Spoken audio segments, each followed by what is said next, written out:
Ada orang namanya Sulaiman ini. Sulaiman ini orangnya tidak ganteng. Tidak ganteng itu kalau mau dijelaskan itu jelek, ya jelek ya. Sulaiman ini jatuh cinta kepada seorang wanita namanya Fatimah. Fatimah ini anaknya janda. Ibunya namanya Zubaidah. Zubaidah ini 4 tahun menjanda. Si Sulaiman ini senang banget udah, nggak bisa pindah ke lain hati. Dia matur sama Kiai, Kiai, mungkinkah Allah menjodohkan saya dengan Fatimah? Kenapa? Wajah saya dengan wajah dia, Kiai, berbeda jauh, Kiai. Kiainya mengatakan, tidak ada yang tidak mungkin kalau Allah mau, nak. Gimana caranya, Kiai? Kamu tahajud berdoa kepada Allah tiap malam, dikasih doanya. Dan kemudian kamu itu agak rajin main ke situ, mengenalkan diri. Namanya PDKT, katanya. Oh, nggih. Apa yang terjadi? Orang ini tahajud tiap malam berdoa. Doanya itu unik. Ya Allah, jodohkan saya ya Allah dengan Fatimah. Kalau Fatimah itu bukan jodoh saya, ya Allah, tolong dijodohkan ya Allah. Kalau Fatimah sudah jodoh dengan orang lain, ya Allah, ya tolong digagalkan ya Allah, dan kemudian dengan saya ya Allah. Tapi ya Allah, kalau memang takdirnya ya Allah bukan takdir saya ya Allah, ya tolong dirubah takdirnya ya Allah, katanya. Coba dia itu masalah, tapi dia akrab dengan Allah. Allah senang kalau dia akrab itu. Nah, setelah setahun udah kenal, matur sama Kiai, Kiai, sampun Kiai, sampun niki setahun penuh kula nika tahajud teng Allah Taala.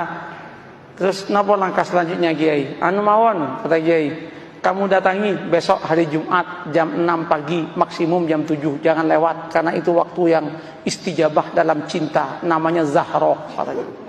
Mantap Pak, ini primbon. Ya, primbon ini ada mujarobatnya ini. Nah, berangkat itu. Ketika berangkat, Assalamualaikum, yang jawab Bu Zubaidah. Waalaikumsalam. Sampean Mas Sulaiman, nggih Bu. Ada apa kok pagi-pagi? Penting Bu. Nggih monggo pinara. Nggih matur nuwun, duduk. Dek Fatimah pun di Bu. Wah, baru keluar sama temennya itu. Jalan-jalan lari pagi kayaknya. Bu, singkat cerita, kalau panjenengan setuju alhamdulillah, tapi kalau jenengan enggak setuju ya innalillah Bu. Apa Mas? Saya kan sudah 1 tahun kenal dengan panjenengan sekeluarga. Saya itu ingin saya ini melamar Adinda Fatimah untuk jadi istri saya. Ternyata Bu Zubaidah menangis. Bu, kenapa Bu ibu menangis? Ibu Zubaidah kemudian mengatakan, Mas, kenapa sampean kok kemudian mau ngelamar anak saya? Kenapa Bu? Mbok ya dengan saya saja, katanya kan. Saya sudah 5 tahun menjanda, katanya. Langsung si Sulaiman mengatakan, Bu, doa saya tiap malam Bu, minta Fatimah Bu. Mohon maaf Bu. Ibunya mengatakan, Mas, saya 1 tahun kenal dengan sampean. Sejak pertama ketemu saya berdoa kepada Allah supaya jodoh dengan sampean. Kata cowok ya kan. Rupanya ada pertarungan doa itu kan. Pertarungan doa. Weh, ketika itu apa yang terjadi Pak? Gimana Mas? Sulaiman repot, mau jawab repot. Sulaiman kemudian mengatakan, Bu, kula tak rembukan rumiyin nggih, kapan-kapan saya jawab. Nggih, pulang Sulaiman. Sepanjang perjalanan pulang, Sulaiman geleng kepala, ya Allah, mosok malaikatmu salah laporan ya Allah. Yang aku minta Fatimah kok malah yang nyaut Zubaidah ya Allah. Masa malaikat dituduh salah laporan gitu kan? Apa yang terjadi Bapak Ibu? Nyampe Kiai itu, gimana Man? Gawat Kiai katanya. Kenapa? Salah alamat Kiai kan. Diceritakan yang tadi itu, Kiai mengatakan, wis taman, jangan gitu, santai aja hidup ini. Ya musibah Kiai katanya kan. Nggak, sampean jangan gampang memutuskan apapun tanpa istikharah. Istikharahlah dulu lah. Istikharah dia 12 malam kemudian dia datang ke kiainya. Kiai, sudah 2 minggu saya istikharah. Gimana Mas? Ya sudah tak pertimbang-timbangkan Kiai. Ya ketimbang nggak dapat sama sekali, nggak apa-apalah dengan Zubaidah katanya. Tunangan dia dengan Zubaidah. Ketika tunangan sama Zubaidah itu heboh itu. Ketika heboh, 2 bulan menjelang pernikahan dengan Zubaidah, undangan udah nyebar. 1 bulan udah gedung udah disiapkan, nyewa gedung.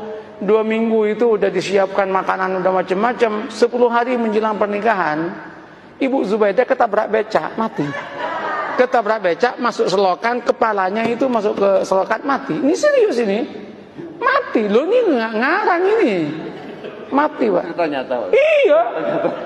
Cerita nyata. Ini bukan FTV, Pak. Bukan sinetron ini. Tapi kalau masuk TV pasti lucu ini. Nah, apa yang terjadi? Mati kan? Ketika meninggalnya heboh itu. Singkat cerita, keluarganya Bu Zubaidah rapat. Rapatnya apa? Ini udah mesen semua. Kalau digagalkan, betapa kerugiannya banyak. Terus gimana? Kawinkan saya dengan Fatimah. Maka kawinlah dengan Fatimah. Qabiltu nikaha. Maka yang namanya Sulaiman mengumpulkan innalillah dengan alhamdulillah. Innalillah, ibu mati, alhamdulillah dapat anaknya. Setelah qabiltu nikaha, langsung dia giring kepala dan berkata, ya Allah, malaikat gak salah laporan. Ya Allah, ya Allah. Ini yang saya sebut, la tadri la'alallahu yuhdisu ba'da dzalika amra. Ini yang saya katakan, mengapa kita harus membangun optimisme? Tanamlah optimisme. Jangan kemudian, wah, Indonesia yang akan datang akan hancur, Indonesia yang akan datang begini. Orang itu capek, Pak. Katakan, kalau kamu itu bertuhan dan beragama dengan baik, Allah yang menyatakan, barokah dari langit akan diturunkan, yang dari bumi akan dinaikkan, dan kita pun akan bahagia. Oleh karena itu Indonesia, jadilah Indonesia yang santri, yang beragama, yang siap untuk tunduk dan patuh kepada aturan agama. Maka Allah akan berikan barokah dalam kehidupannya. Selesai dong. Begitu caranya membangun harmoni dalam kehidupan ini.